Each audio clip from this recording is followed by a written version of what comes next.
نحمده ونصلي ونسلم على رسوله الكريم أما بعد فأعوذ بالله من الشيطان الرجيم بسم الله الرحمن الرحيم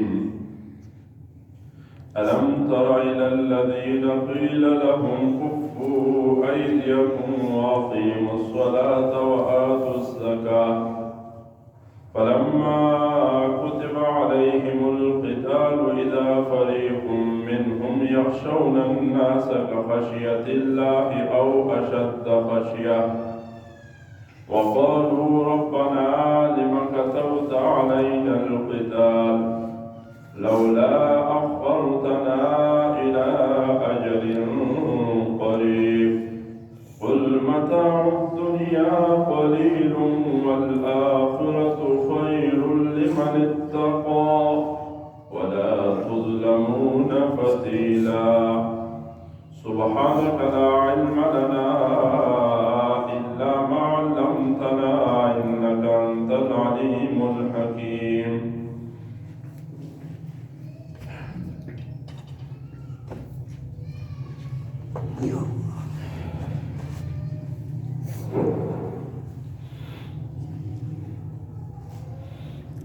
آج ہمارا درس ہے سورہ نساء آیت نمبر 77 سے۔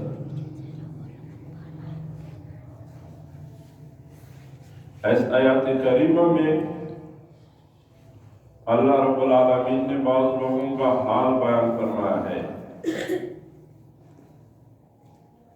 کہ جب جہاد کے حکم نازل نہیں ہوئی تھی تو وہ جہاد کے متعلق نبی علیہ السلام سے مطالبات اور درخواست پیش کر رہے تھے، لیکن جہاد اور قتال جب فرض ہوئی تو پھر سستی کا شکار ہوئی۔ آیات کریمہ میں مفسرین اعظام کا دو قول ہے کہ یہ آیات کن کے متعلق ہے، آیات میں کن لوگوں کا حال اللہ رب العالمین ذکر فرما رہے ہیں۔ تو ایک قول تو یہ ہے کہ آیات کریمہ میں اللہ رب العالمین مومنین مسلمانوں کا حال ذکر فرما رہا ہے۔ مکہ مکرمہ میں ابتدائی دور تھا دین اسلام کا، مسلمانوں نے جب ایمان اور اسلام قبول کیا تو مشرکین نے ظلم اور ستم کا نشانہ بنایا بوجہ ایمان، ان کے اوپر مختلف قسم کے مظالم ڈالے اور مختلف قسم کے تکلیفات کا سامنا ہوا۔ تو بعض صحابہ کرام آئے تھے نبی علیہ السلام کے پاس اور عرض کیا تھا کہ اللہ کے رسول صلی اللہ علیہ وسلم ہم تو تکلیف میں ہیں، ہم نے ایمان اور اسلام قبول کیا ہے اور اس کے نتیجے میں یہ کفار ہم میں نشانہ بنا رہے ہیں، تکلیف، ستم اور بربریت کو ڈال رہے ہیں، تو ہم میں جہاد کا اجازت فرمائے۔ نبی علیہ السلام نے فرمایا کہ ابھی تو جہاد کا حکم نازل نہیں ہوا ہے۔ امام نسائی رحمہم اللہ نے نسائی شریف میں عبداللہ ابن عباس رضی اللہ عنہما کا قول ذکر کیا ہے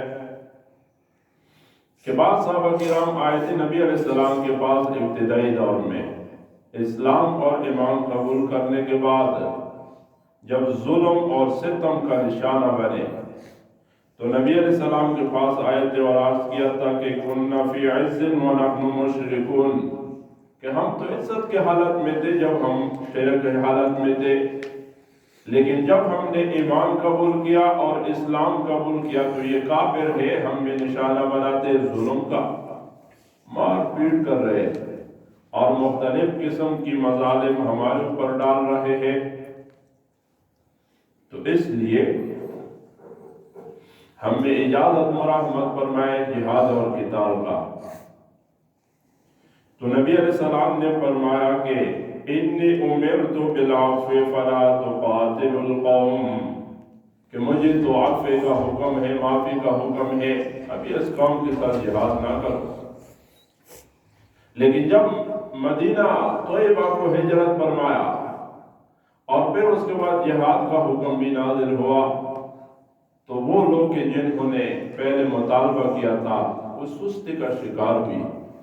تو اللہ رب العالمین نے اس آیات کریمہ کو نازل فرمایا الم تر الی الذین، کیا نہیں دیکھا آپ نے حبیب صلی اللہ علیہ وسلم ان لوگوں کو، قیل لہم جن سے کہا گیا تھا، کفو کہ روک لو فی الحال ایدیکم اپنے ہاتھ، جنگ سے اور جدال سے، واقیموا الصلاۃ اور قائم کرو نماز کو، وآتوا الزکاۃ اور ادا کرو زکوٰۃ کو. اگر مومنین کے بارے میں آیات ہو جائے تو پھر اشکالات آتے ہیں، اور اس کا جوابات کیے مفسرین نظام نے.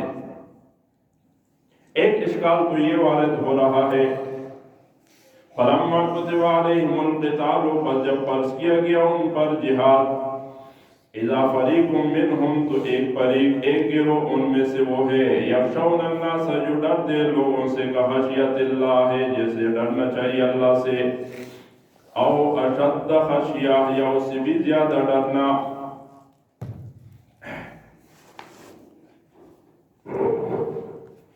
اشکال یہ وارد ہو رہا ہے کہ آیات کریمہ کے اس حصے کا کیا مقصد ہے؟ اتنے اونچے درجے مومنین کے بارے میں یہ کیسے فرمایا کہ یخشون الناس کخشیت اللہ او اشد خشیہ؟ تو مفسرین کرام نے یہاں پر جواب کیا ہے کہ یہاں پر ڈر سے مراد ہے طبعی ڈر. طبعی ڈر یہ ایمان کے منافی نہیں ہے. جیسا کہ ایک انسان موذی اشیاء سے ڈر کا ہے، خوف کا ہے، سانپ ہو گیا، بچھو ہو گیا، دوسرے موذی حیوانات ہیں، تو ان سے ڈرنا یہ طبعی ڈر ہے. تو اسی طرح یہاں پر اگر آیات مومنین کے بارے میں ہو جائے تو پھر ڈر سے مراد ہے طبعی ڈر، اور یہ ایمان کی منافی نہیں ہے. اور طبعی ڈر کا تو انبیاء کرام علیہ السلام بھی شکار ہوئے تھے. سورہ قصص آیات نمبر 31 ہے، آیات نمبر 31.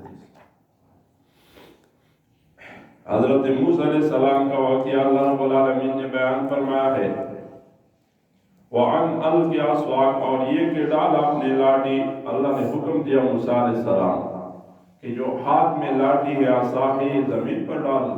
فَلَمَّا رَآهَا، پھر جب اس نے ڈالنے کے بعد، فَلَمَّا رَآهَا، پھر جب اس نے اسے دیکھا، تَهْتَزُّ، کہ وہ حرکت کر رہی ہے، كَأَنَّهَا جَانٌ، جیسے سانپ، وَلَّا، تو وہ لوٹا موسیٰ علیہ السلام مُدْبِرًا، پیٹ پھیر کر، وَلَمْ يُعَقِّبْ، اور پیچھے مڑ کر نہ دیکھا. تو دیکھو یہ طبعی خوف تھا.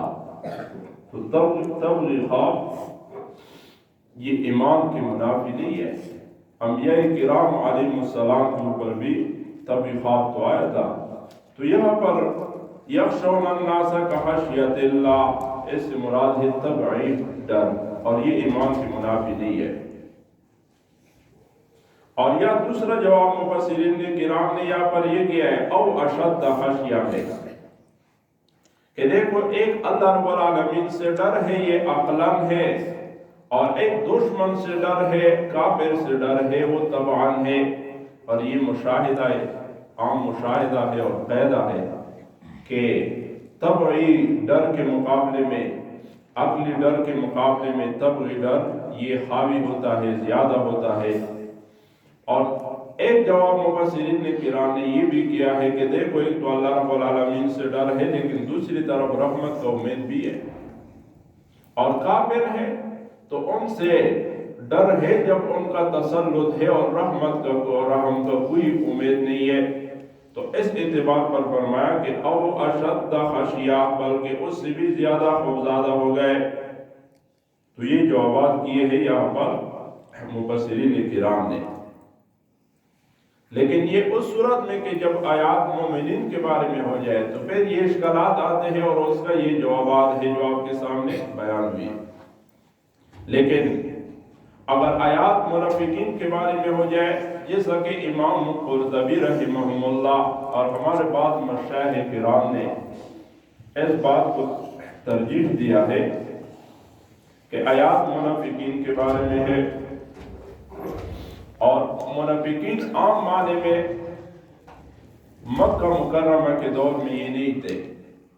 تو پھر آیات کریمہ کا معنی یوں ہوگا کہ مدینہ طیبہ کو جب ہجرت فرمایا اور ہجرت فرمانے کے بعد جہاد کا حکم نازل نہیں ہوا تھا، تو اس موقع پر بعض منافقین نے اصرار کیا کہ ہمیں جہاد کا اجازت دیا جائے۔ نبی علیہ السلام نے فرمایا کہ ابھی تو حکم نازل نہیں ہوا ہے، لیکن جب جہاد کا حکم نازل ہوا تو پھر منافقین کا حال جو اس آیات میں ہے یہی حال سامنے آیا، یعنی آیات اپنے ظاہر پر حمل ہے۔ فلما كتب عليهم القتال، پس جب فرض کیا گیا ان پر جہاد، اذا فریق منهم، تو ایک فریق ان میں سے وہ ہے، یخشون الناس، جو ڈر دے لوگوں سے، کخشیت اللہ، جسے ڈرنا چاہیے اللہ سے، او اشد خشیہ، یا بلکہ اس سے بھی زیادہ خوفزدہ ہو گئے۔ امام قرطبی رحمہ اللہ فرماتے ہیں کہ آیات منافقین کے بارے میں ہے اور اس کے اوپر دلیل پیش کیا ہے۔ دلیل میں یہ کلمہ پیش کیا ہے، وقالوا، اور وہ کہنے لگے، ربنا، اے ہمارے پروردگار، لما كتبت علینا القتال، کہ ہم فرض کیا تو نے ہم پر قتال اور جہاد کو۔ امام قرطبی نے آیات کریمہ کا یہ حصہ بطور دلیل پیش کیا ہے کہ آیات منافقین کے بارے میں ہے، اور قرطبی فرماتے ہیں کہ کسی ایک صحابی سے یہ ثابت نہیں ہے کہ اس نے یہ کلمہ کہا ہو کہ ہمارے اوپر لما كتبت علینا القتال۔ قرطبی فرماتے ہیں کہ میں پناہ مانگتا ہوں کہ کسی ایک کریم صحابی سے یہ کلمہ ثابت ہو، بلکہ صحابہ کرام رضوان اللہ تعالی علیہ اجمعین کا عقیدہ تو یہ تھا کہ مدت متعین ہے، اجل متعین ہے اور رزق مقرر ہے، تو ہر آدمی نے اس دنیا سے جانا ہے۔ صحابہ کرام وہ نہیں تھے کہ جو یہ کہہ رہے تھے کہ لما كتبت علینا القتال۔ تو قرطبی فرماتے ہیں کہ آیات کریمہ یہ اس بات پر دلیل ہے کہ یہ منافقین کے بارے میں ہے، مومنین کے بارے میں نہیں ہے۔ فرمایا الم تر الی الذین، کیا نہیں دیکھا آپ نے ان لوگوں کو، قیل لہم، جن سے کہا گیا تھا، کفوا ایدیکم، کہ روک لو اپنے ہاتھ فی الحال جنگ اور جدال سے، واقیموا الصلاۃ، اور قائم کرو نماز کو، وآتوا الزکاۃ، اور ادا کرو زکوٰۃ۔ فلما كتب عليهم القتال، پس جب فرض کیا گیا ان پر جہاد، اذا فریق منهم، تو ایک گروہ ان میں سے وہ ہے، یخشون الناس، جو ڈرتے لوگوں سے، کخشیت اللہ، جسے ڈرنا چاہیے اللہ سے، او اشد خشیہ، یا اس سے بھی زیادہ ڈرنا۔ وقالوا، اور کہنے لگے یہ منافقین، ربنا، اے ہمارے فلنہار، لما كتبت علینا القتال، کیوں فرض کیا تو نے ہمارے اوپر جہاد، لولا اخرتنا، کیا نہ مہلت دی تو نے ہمیں، الی اجل قریب، تھوڑی مدت کے لیے، تھوڑی مدت تک ہمیں مہلت دے دیتے کہ بس ہمارے اوپر موت آ جاتی اور اس کے بعد پھر جہاد کا حکم نازل ہوتا۔ قل، کہہ دیجئے، جواب دیجئے، متاع الدنیا، سامان دنیا کا جو فائدہ ہے، قلیل، تھوڑا ہے، دنیا کا یہ سامان، یہ زیب اور زینت، یہ 4 روزہ زندگی ہے، والآخرت خیر، اور آخرت بہتر ہے، لمن اتقی، اس کے لیے جو پرہیزگار ہے۔ تقوی اللہ تعالیٰ کے اوامر کو پورا کرنے کا نام ہے تقوی، اور تقوی میں یہ بات داخل ہے کہ اللہ نے ایک حکم فرض کیا ہے، اس حکم کی فرضیت کو تسلیم کرنا، یہ تقوی کا جز اور حصہ ہے۔ اور اللہ کریم نے قرآن کریم میں جگہ جگہ پر یہ شکوہ کیا ہے کہ دیکھو دنیا کو تم نے ترجیح دیا، دنیا میں تو تم بھیجے گئے تھے آخرت بنانے کے لیے، تو دنیا کو تم نے ترجیح دیا۔ سورہ اعلیٰ میں یہ شکوہ اللہ رب العالمین نے ذکر کیا ہے کہ بل تؤثرون الحیات الدنیا، تم نے دنیا کو ترجیح دیا، والآخرت خیر، حالانکہ آخرت یہ بہتر ہے، وابقا، اور باقی رہنے والا ہے، پائیدار ہے۔ دنیا تو 4 روزہ زندگی ہے اور عارضی زندگی ہے، اور آخرت باقی ہے، اس کے لیے کچھ محنت کرو۔ وَلَا تُظْلَمُونَ فَتِيلًا، اور تم پر ذرا بھی ظلم نہ کیا جائے گا۔ فتیل کیسے کہتے ہیں؟ مفسرین کرام نے یہاں پر تشریح ذکر کی ہے کہ فتیل کھجور کے ہڈ کے اوپر ایک چھوٹا سا باریک سا داغا ہوتا ہے، اس کو پتیل کہتے ہیں۔ وَلَا يُظْلَمُونَ پتیلا، اور تم پر ظلم نہیں کیا جائے گا بمقدار کھجور کے داغے کے برابر۔ اور بعض نے کہا ہے کہ پتیل اس کو کہتے ہیں کہ آدمی اپنے ہتھیلی کو انگلی سے کھجلی دے اور اس سے جو میل کچیل اٹھے تو اس کو کہتے ہیں پتیل۔ اس کے برابر بھی اللہ رب العالمین کسی پر ظلم نہیں کرے گا۔ دنیا میں جو کچھ کیا ہے اس کا نتیجہ سامنے ہوگا۔ ایمان ہے، نیکی ہے تو اس پر اجر اور ثواب ہے، اور اگر گناہ ہے، فسق، فجور ہے، کفر، شرک ہے تو اس پر جو سزا ہے یہ سب کے سب سامنے آئے گا۔ وَمَنْ يَعْمَلْ مِثْقَالَ ذَرَّةٍ خَيْرًا يَرَهُ وَمَنْ يَعْمَلْ مِثْقَالَ ذَرَّةٍ شَرًّا يَرَهُ۔ تو اس لیے دنیا پانے کے اندر ہم اور آپ کو چاہیے کہ ہم آخرت کی طرف توجہ دیں اور آخرت بنانے کا ہم فکر کریں، اور اس کا طریقہ یہ ہے کہ ایمان شرعی ہو کامل، اور پھر اخلاص ہو کامل اخلاص، تو دنیا آخرت بنے گی۔ اللہ کریم ہم سب کو عمل کی توفیق عطا فرمائے۔ وآخر دعوانا